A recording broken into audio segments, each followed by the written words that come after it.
Hi everyone, welcome to the visual guide for the Dying Gasp. This is the final new trial made available by patch 5.0 in Final Fantasy XIV Shadowbringers. I'll take it on bad faith that you wouldn't click on this captivating video without already knowing the spoilers. I really would Hades to ruin the story for you. So, spoiler alert? My name is Miztech and I'll be your trial guide. The fight begins with Ravenous Assault, a heavy-hitting tank buster on the primary target. Cooldown and heal through this as necessary. When the boss casts Bad Faith, he'll move into the center and spawn two massive walls on either side of him. Each wall will have a number of arrows pointing in a specific direction. To avoid this attack, players will need to move to the side that does not have arrows actively pointing in their direction. The boss will then cast Double, making the next action initiated to be executed twice. This is followed by Dark Eruption, which will mark up players with these circle AoE markers and also places a set of circle AoEs on the ground. Affected players will need to move apart to avoid overlapping damage, and everyone needs to make sure they're not standing in any of the ground AoE circles. Broken Faith will spawn a number of orange circles all around the platform and call down discs in these locations. Once a disc reaches this section of the platform, it will explode in a wide AoE circle, much wider than the original orange circle. This explosion will deal damage and debuff anyone caught inside of it. Since these discs are coming down at different speeds in a random pattern, players will have to stay away from the areas about to explode and dodge as necessary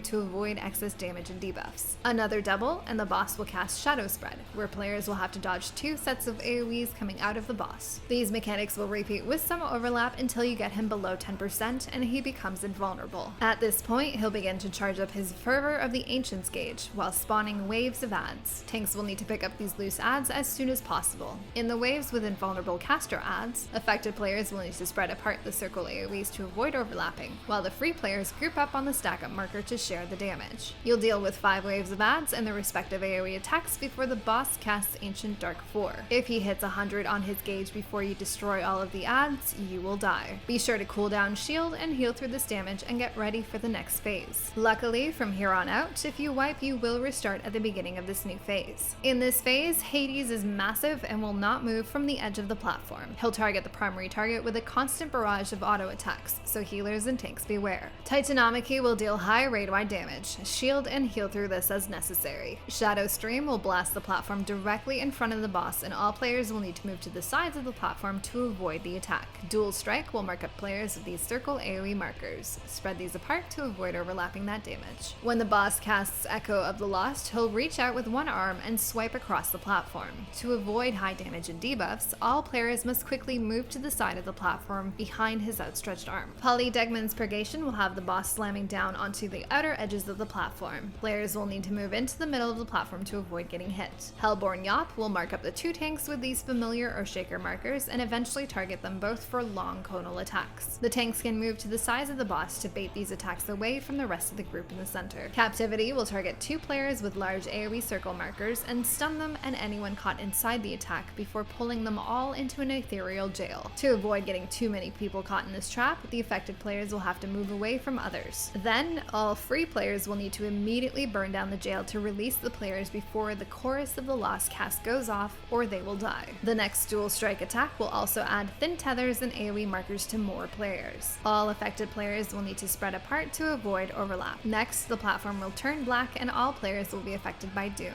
5 white circles will form on the platform. To remove everyone's Doom debuff, you must have at least one player stand in each of the 5 circles or you will die. Wall of the Lost will knock back all players from the center of the platform. Make sure you're not too close to the edge during this time. At this point, you'll notice mechanics begin to repeat with increased overlap. Don't forget to stand in the white circles to remove everyone's Doom, break players out of the jail, and watch for his arm swipe attacks. Eventually, the boss will cast Life in Captivity, chaining all players and beginning an active time event. Spam those buttons to break yourself free. At this point, the boss will continuously cast the Dark Devours, dealing high raid-wide damage and slowly covering the platform in darkness. Healers will need to be ready with those shields and heals, and the use of personal and raid cooldowns at this time is highly recommended. Once the entire platform is fully engulfed in shadow, all players will be affected by a bleed and the boss will cast one final Black Cauldron. If this cast goes off, you will die. So push out that damage as fast as possible to get him down first. If you have any questions or comments, please let me know.